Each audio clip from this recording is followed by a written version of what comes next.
सबको जय मसीह की।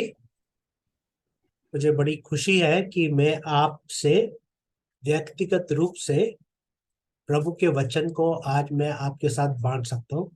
आज जो मैं प्रभु का वचन आपके पास लेकर आ रहा हूँ, यह वह वचन है जो प्रभु ने मुझे दिया। यद्यपि मैंने प्रभु का वचन तैयार किया और उसको एक जगह में बांटा, फिर दूसरी जगह में भी मैंने बांटा।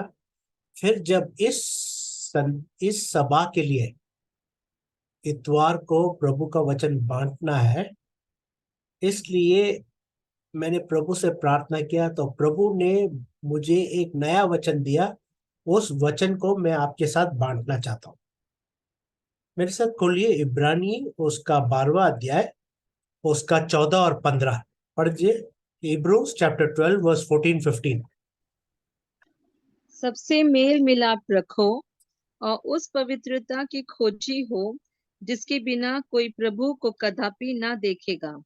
ध्यान से देखते रहो, ऐसा न हो कि कोई परमेश्वर के अनुग्रह से वंचित रह जाए या कोई कड़वी जड़ फूट कर कष्ट दे और उसके द्वारा बहुत से लोग अशुद्ध हो जाएं। तो हमारा जो मुख्य विषय है, अगर आप एक शीर्षक देना चाहते हैं, तो कोई कड़वी जड़, इंग्लिश में लिखा है कड़वी जड़ ऊपर ना उठे, उगे ना, और उग कर बहुतों को दूषित करे। तो प्रभु इस वचन के पढ़े जाने के ऊपर अपनी आशीष उंडेले। तो आप लोग सोचेंगे ये कड़वी जड़ क्या है, और जिस व्यक्ति के हृदय में ये जो कड़वी जड़ है, वह बिल्कुल ऐसा रहता है जैसे सबके ऊपर निर्णय करता है, वो सबके ऊपर जजमेंटल होता है, या हर समय रोते रहता है। वो उसका हृदय तृप्त नहीं रहता, संतुष्ट नहीं रहता। वो दिखता है कि बिल्कुल ठीक ठाक सब ठंडा है, लेकिन जो उसके ऊपर उसके पास जाएगा वो बिल्कुल धस जाएगा, जैसे आइसबर्ग में खड़ा हो और कोई दब जाएगा। क्यों? ऊपर से तो शांत दिखते हैं, लेकिन अंदर से बहुत ही खोखले होते हैं। एक और पद पढ़ दीजिए, कोलोसियों 3:19 पढ़ दीजिए। कोलोसियंस 3:19।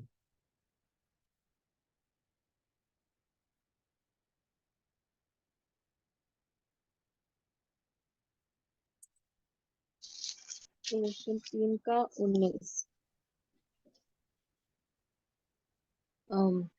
हे पतियों, अपनी अपनी पत्नी से प्रेम रखो और उनसे कठोरता ना करो। तो ये जो कठोरता या कड़वापन, कई बार हम जो हिंदी में शब्द प्रयोग करते हैं, इंग्लिश में उसको अर्धांगनी कहते हैं, अर्धांगनी। तो आ, हम क्या करते हैं कि बेटर हाफ, मेरे अर्धांगनी है, कड़वा अंग, ऐसा हम बर्ताव कर देते हैं। तो कई बार जो है, जो कड़वा जड़ क्या है, वो एक घटना घटती है, और वो जड़ हमारे, वो जो बीज है वो हमारे हृदय में पनपता है, शरीर में। तो जड़ जो है अ, एक घटना है, और वो जो है एक बीज है। वो बीज हमारे शरीर में, हमारे हृदय में वो पनपता है। जब वो हमारे हृदय में पनपता है, तो क्या होता है? प्रभु के वचन में क्या लिखा है? इफिसियों 4:26 में पढ़िए। इफिशियंस 4:26।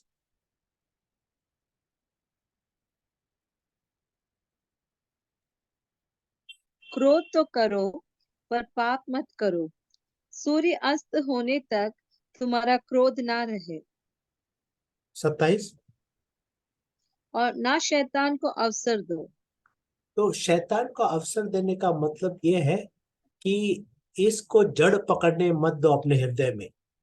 कई बार क्या करते हैं, हम क्रोध करते हैं, क्रोध कर कर उसको हमने समझौता कर लेना है, हमें बातचीत करके हमें उसको समाप्त करना है, उसको थामे नहीं रहना हमारे हृदय में। उसको ऐसा करना है कि हम एक कड़वे लोग नहीं है, हमें प्रभु के अनुग्रह से उसके साथ बर्ताव करना है और उसको जड़ पकड़ने नहीं देना हमें। देखो, कड़वा जड़ जो है ना, वो जो है जड़ है, वो बीज जो है जड़ है, और जो हानि जो ऊपर से करता है वो उसका फल है। तो अगर हमारा जड़ कड़वा है तो हमारा फल भी कड़वा रहेगा। एक प्रभु के दास है डॉक्टर मैकमिलन, उन्होंने कहा, उनके एक किताब का नाम है नन ऑफ दिस डिजीज, उन्होंने कहा इसके कारण लगभग 50 बीमारी हमारे शरीर में आते हैं, जो हमारे इमोशंस के कारण, हमारे क्रोध के कारण, हमारे ब्लड वेसल्स के कॉन्ट्रैक्ट करने के कारण 50 डिसीज उत्पन्न होता है। तो हमें इस कड़वे जल से सावधान रहना है। जैसे ही हम किसी व्यक्ति के ऊपर क्रोध करते हैं, हम उसके गुलाम बन जाते हैं। जब हम खाना खाते हैं तब भी हम उसके गुलाम हैं। हम कुछ भी करेंगे, अच्छा भोजन खा रहे होंगे तब भी हम उसके गुलाम हैं। क्यों? हमने उसको क्षमा नहीं किया, तो हम उसके गुलाम हो गए। देखिए, पढ़िए नीति वचन 15 का 17। नीति वचन 15 का 17।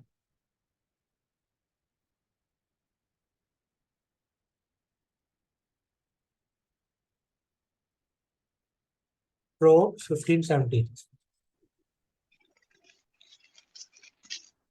15 का 17। प्रेम वाले घर में साग पात का भोजन बैल वाले घर में पले हुए बैल का मांस खाने से उत्तम है। तो ये इसमें बहुत बड़ी भेद है। तो जो कुछ भी है, अगर हम में प्रेम हो, घृणा ना हो, कड़वी जड़ ना हो, तो साग भी हमारे लिए अ, एक एक एक नॉन वेज के समान है। तो प्रभु बहुत दयालु है। एक और पद पढ़ेंगे, क्या लिखा है? इफिसियो 4:26 पढ़ दीजिए। इफिशियंस 4:26।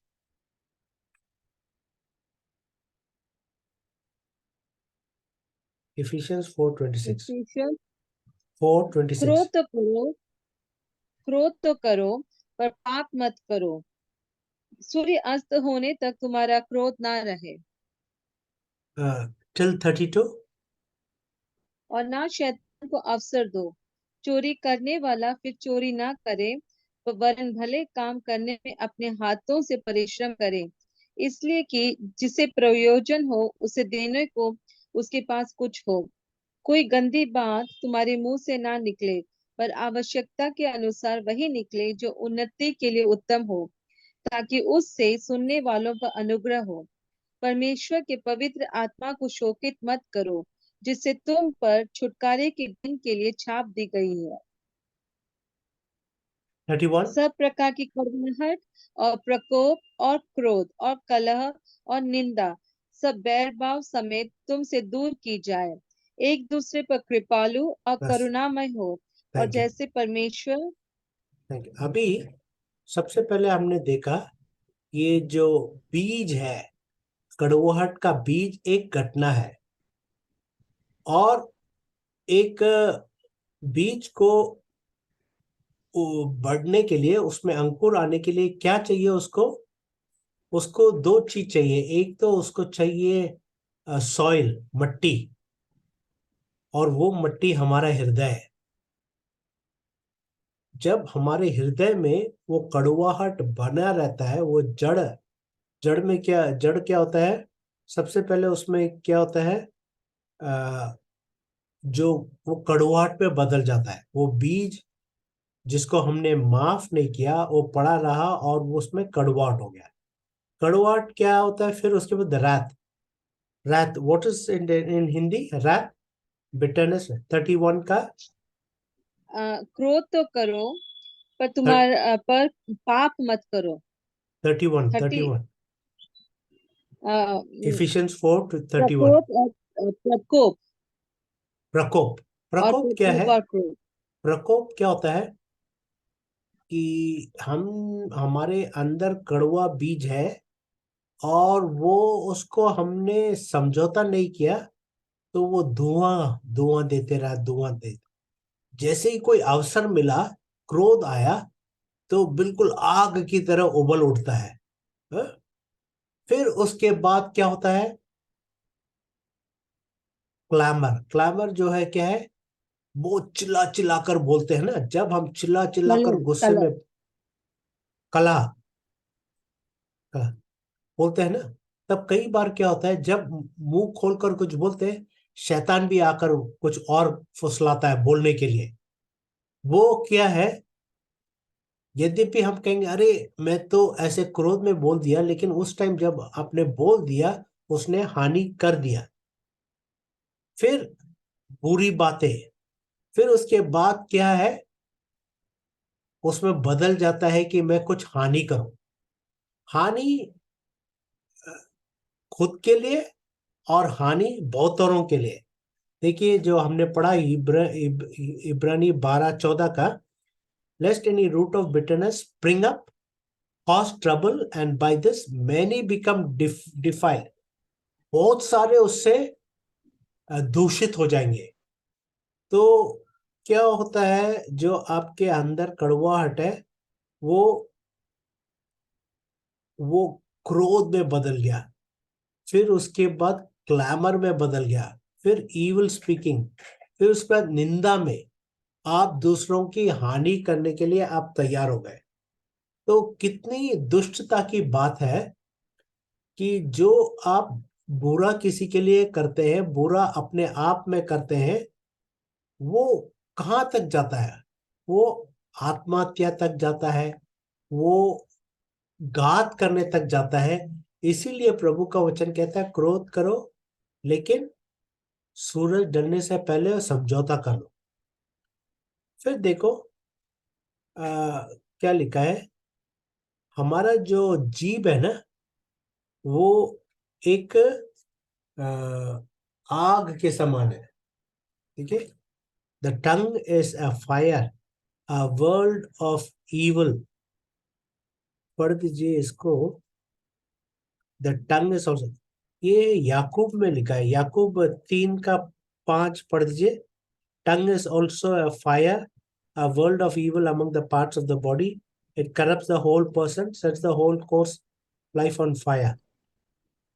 वैसे ही जीभ भी एक छोटा सा अंग है, और वो बड़ी बड़ी ढींगे मारती है। देखो, थोड़ी सी आग से कितने बड़े बड़े वन में आग लग जाती है। जीभ भी एक आग है। जीभ हमारे अंगों में अधर्म का एक लोक है, और सारी देह पर कलंक लगाती है, तो और जीवन गति में आग लगा देती है। तो इसी जीभ से हम प्रभु की आराधना करते हैं, स्तुति करते हैं। इसी से मंडली में जब आते हैं, जय मसीह की हम करते हैं। लेकिन क्या लिखा है कि वो एक आग की तरह है। हमें क्या करना है? ये जो आग है, इसको हमें बुझाना है। हाँ? कड़वाहट में नहीं बदलने जाना है, उसको रैक में नहीं रहने देना। नहीं तो जैसे ही मौका मिलेगा, वो क्रोध में फिर वो के दूसरों की हानि भी करेगा।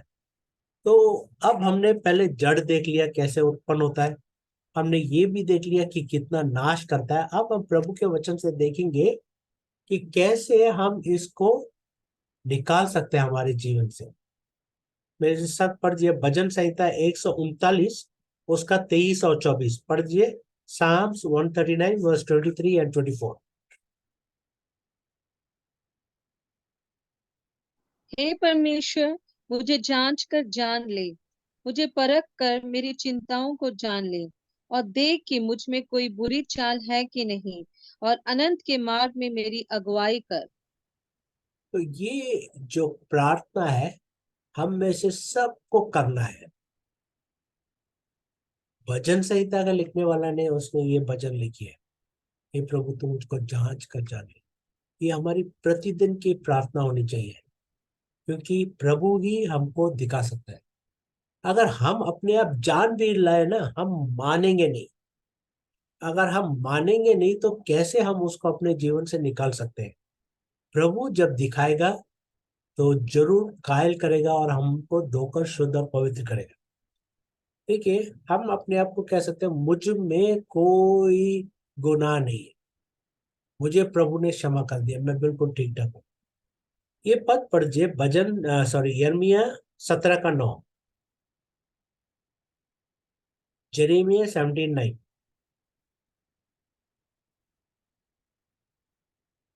कई बार हम बोलते हैं हमारा हृदय तो ठीक ठाक। जेरेमिया 17:9।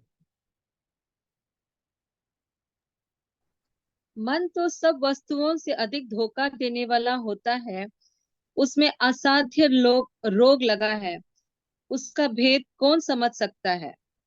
उसमें असाध्य रोग लगा हुआ है और उसको कौन समझ सकता है? इसलिए एक ही तरीका है, प्रभु प्रकट करे और प्रभु का अनुग्रह इसको निकाल दे, और उसको हम प्रभु की भलाइयों से हम उसको भर दे। इसको याद रखिए सरल में, प्रभु हमें प्रकट करे, प्रभु का अनुग्रह उसको निकाल दे, और प्रभु के भले काम से हम उसको भर लें। याद रखिए कैसे ये हो सकता है? जब हम उस व्यक्ति को माफ करेंगे।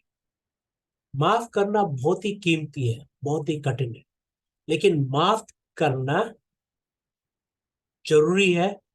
माफ करना हमारी भलाई के लिए, क्योंकि जिसको हम माफ नहीं करते हम उसके कैदी हैं, प्रतिदिन प्रतिक्षण। आप उत्तम भोजन खाओ, आप उसका स्वाद नहीं चख सकते, क्योंकि आप उसके कैदी हैं जिसको आपने माफ नहीं किया। आप परमेश्वर के लिए उस व्यक्ति को माफ कर दें, क्योंकि जब आप माफ करते हैं आप दो व्यक्तियों को आजाद करते हैं, जिसमें कि एक आप है। देखिए, अनुग्रह क्या है? अनुग्रह ये है कि आपके हृदय में एक इच्छा है और प्रभु उस इच्छा को पूरे करने के लिए अनुग्रह देता है, क्योंकि हमसे संभव नहीं है कि हम कुछ भला करें। क्या है? परमेश्वर की इच्छा को करने के लिए प्रभु ही अनुग्रह देता है, हम उसको करते हैं। एक घटना है, सिस्टर कोरी टेन बून। आप लोग इसको पढ़ के देखना, कोरी टेन बून। उसका एक बहुत प्रसिद्ध किताब है जो संडे स्कूल में बच्चों को दिया जाता है इनाम में। उस किताब का नाम है द हाइडिंग प्लेस। मैंने इस किताब को पढ़ा है। उसमें ये डच सिस्टर कहती है कि उसको जेल में रहना पड़ा। जेल में एक गार्ड था, बहुत ही कठोर क्रूर गार्ड था। कई साल के बाद जिस जेल में सिस्टर कोरी टेन बूम रहती थी, और वो उसकी बहन भी थी, उसकी बहन तो प्रभु के पास चली गई। कोरी टेन बूम प्रभु का प्रचार कर रही थी। तो एक जगह जर्मनी में जब वो प्रभु का वचन का प्रचार कर रही थी, वो गार्ड ने प्रभु को जान लिया, प्रभु को मान लिया, विश्वासी बन गया। तो वो कोरी टेन बूम के पास आया और उसने कहा, बहन मुझे माफ कर दो। कोरिटन कहती है, मुझसे तो असंभव है माफ करना इसको। मैं इसके बंदी गृह में बंधुआ थी, और ये बहुत क्रूर व्यक्ति था। लेकिन मैंने तुरंत प्रार्थना किया और प्रभु ने मुझको बिजली के समान एक सामर्थ दिया, और मैंने कहा, हे प्रभु, मैं इसको माफ कर देता हूँ। और उसने कहा, ब्रदर आई फॉरगिव यू। और जैसे ही उसने ये बोला, बिजली की तरह प्रभु की सामर्थ आई और उसको इसके हृदय में शांति आए, उसके आंखों से आंसू आए। वो प्रभु का काम है। तब प्रभु ने उसको आजाद कर दिया। तो, हम मैं इस घटना को इसलिए बता रहा हूँ क्योंकि माफ करने के लिए हम तब ही माफ कर सकते हैं जैसे हम प्रभु की प्रार्थना में हम करते हैं कि हे हमारे पिता तू जो स्वर्ग में है, तू हमारे अपराधों को क्षमा कर, जैसे हम जो हमारे विरुद्ध अपराध करते हैं उन्हें क्षमा करते हैं। तो क्षमा करना बहुत ही महत्वपूर्ण है। एक और घटना बताता हूँ। एक जनरल था, उसका नाम है रॉबर्ट जी एली। रॉबर्ट जी एली था। लड़ाई के टाइम वो जनरल था। तो वो लड़ाई में बहुत हानि होता है, बहुत नुकसान होता है। लड़ाई में कुछ नियम भी होते हैं। फिर जब सब लड़ाई समाप्त हो गया तो केंटकी में एक स्त्री ने उसको बुलाया, जनरल आप हमारे घर में आइए। तो जनरल आए तो इस लेडी ने जनरल एली को बोला, जनरल एली देखिए मेरे इस पेड़ को कितना नुकसान हुआ, आपके सिपाहियों के आर्टिलरी से इतना नुकसान हुआ। तो इस लेडी ने सोचा कि कुछ सहानुभूति मिलेगा, कुछ भले वाक्य बोलेंगे। जनरल ने एक बात कहा, हे बहन आप इसको काट दो, जला दो, भूल जाओ। इसी तरह आपको और मुझको जो कड़ुवाहट है हमारे हृदय में, उसको काट डालना है, उसको जला डाल देना है और उसको भूल जाना है। जैसे प्रभु हमारे अपराधों को क्षमा करके भूल जाता है, उसी में हमारा भला है। क्योंकि जब हम किसी को माफ करते हैं वो दो लोगों को आजाद करेगा, दो लोगों को माफ करेगा, जिसमें से एक आप है।